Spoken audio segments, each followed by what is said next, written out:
Welcome to our continuing series, Questions and Answers from the works of Sri Aurobindo and the Mother, Part 16, Evolutionary Growth. From the Mother. A few days ago, during the translation class, I found a passage in the Life Divine, which I thought would interest you this evening. Sri Aurobindo speaks of the movement of nature and explains how out of matter, which appeared inert, there came life.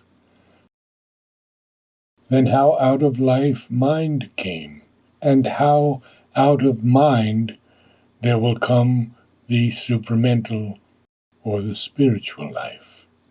And he makes a kind of brief survey, indicating the time that it takes. I will read to you the passage and tell you afterwards its relation with our present situation. Quote from the Life Divine. The first obscure material movement of the evolutionary force is marked by an aeonic graduality. The movement of life progress proceeds slowly, but still with a quicker step. It is concentrated into the figure of millenniums. Mind can still further compress the tardy leisureliness of time and make long paces of the centuries. But when the cosmic spirit intervenes, a supremely concentrated pace of evolutionary swiftness becomes possible. The Life Divine, 26. Mother continues. I am reading this text to you because I was asked a question on the action of the supramental, and I answered, comparing the manifestation of the supramental with the manifestation of the mind, which, according to all the modern scientific discoveries, is supposed to have taken about 1,000,000 years to evolve from the animal or simian brain to the first human brain. And I said that one must not expect, therefore, that the thing will be done in a few months or a few years, and that evidently it would take a longer time. Some persons seem to have believed that I had announced there would be no Superman before 1,000,000 years. I want to correct this impression.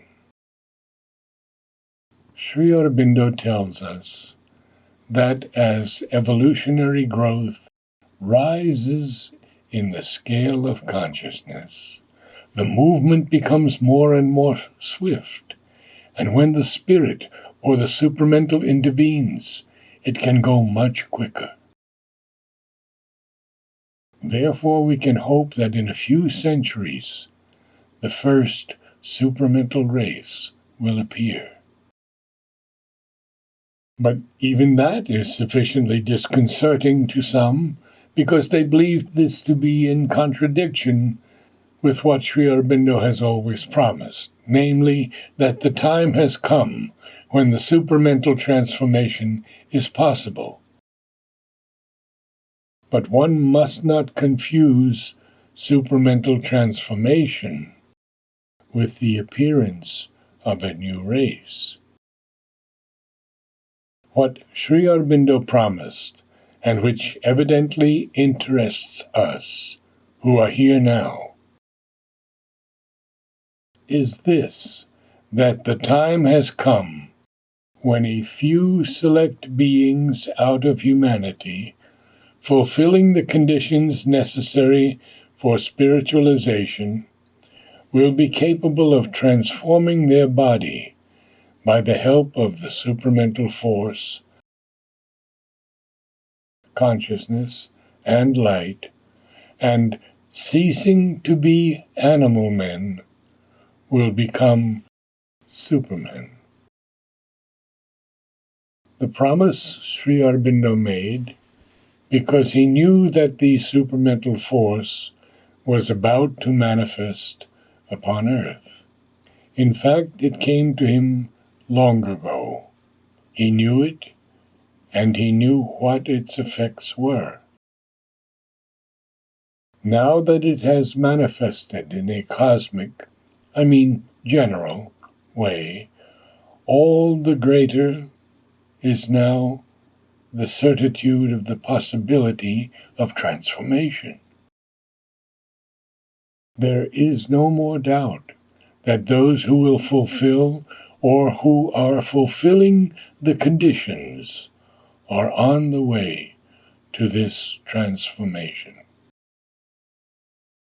The conditions Sri Aurobindo gives in detail in the Synthesis of Yoga, and in still more detail in his last articles on the supramental manifestation.